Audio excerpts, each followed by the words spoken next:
Hey, what's going on, guys? It's Brainbean here again. 2018 so far has been a fantastic year for keyboard releases, so I thought I would take some of my favorites of the year so far and compile them all into a comprehensive comparison for you. Now, of course, if you want to see any full-length, in-depth reviews on any of the keyboards you're about to see, I'll leave links down in the description below for all of the keyboards.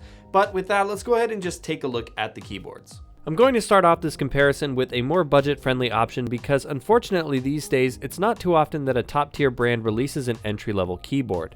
The Razer Cynosa Chroma is a pretty basic membrane keyboard with not much in the ways of extras, and really at first glance there doesn't seem to be much going on here. The main selling point of the Cynosa is that it comes with the full power of Razer's Synapse and is the cheapest Razer keyboard to give you full per-key RGB illumination.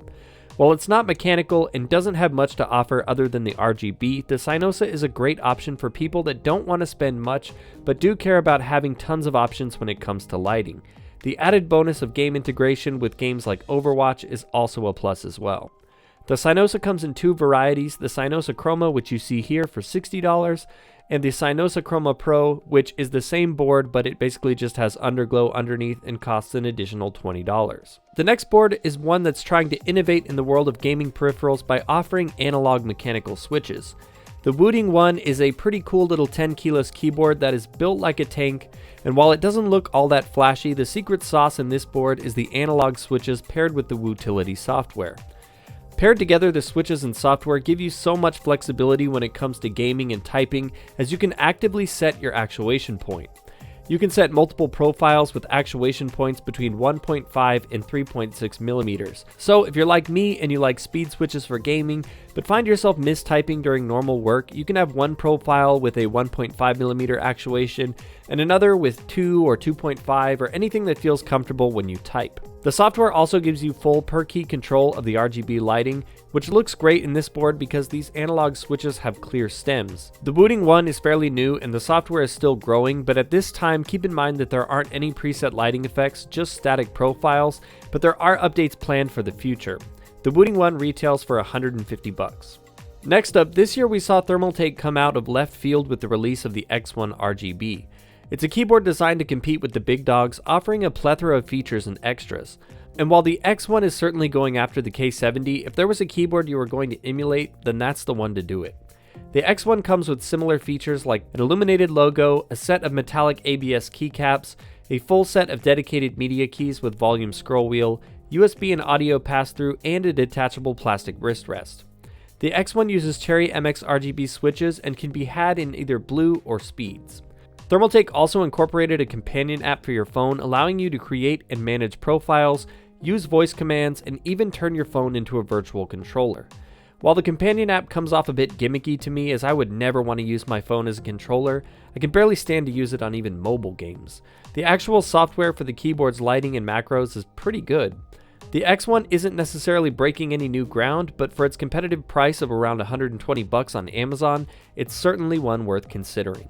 Next up, fresh off the production lines, is the new Logitech G513, which is obviously an updated version of the G413. And while it doesn't add a ton of extras to that design, the G513 is a beautiful keyboard.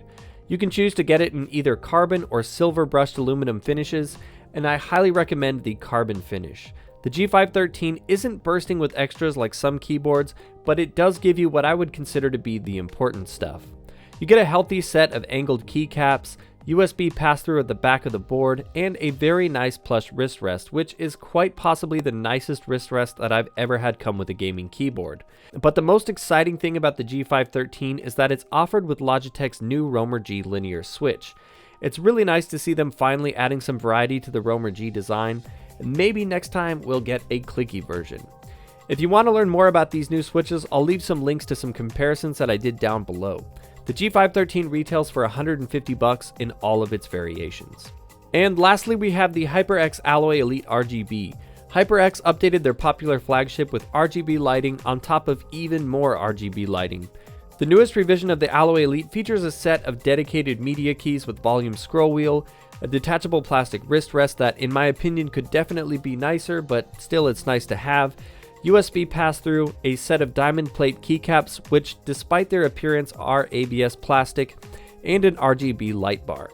The Alloway Elite RGB comes in red, blue, or brown cherry MX switches, giving you plenty of options.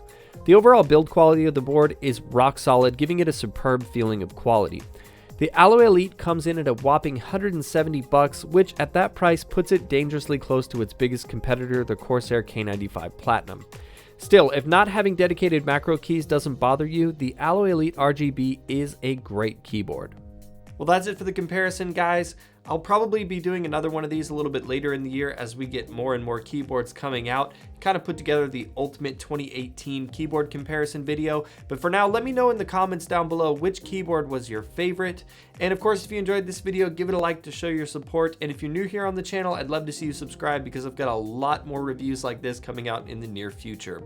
Also, don't forget to subscribe 2.0, which is clicking that bell because now subscribing doesn't mean subscribing anymore. And also, feel free to follow me on Twitter at Brainbean Gaming. I do exclusive giveaways over there on my Twitter as well. Right now, I'm giving away some Steam gift cards, so you don't want to miss that. Well, that's it for the video, guys. Thank you so much for watching, and I will see you in the next one.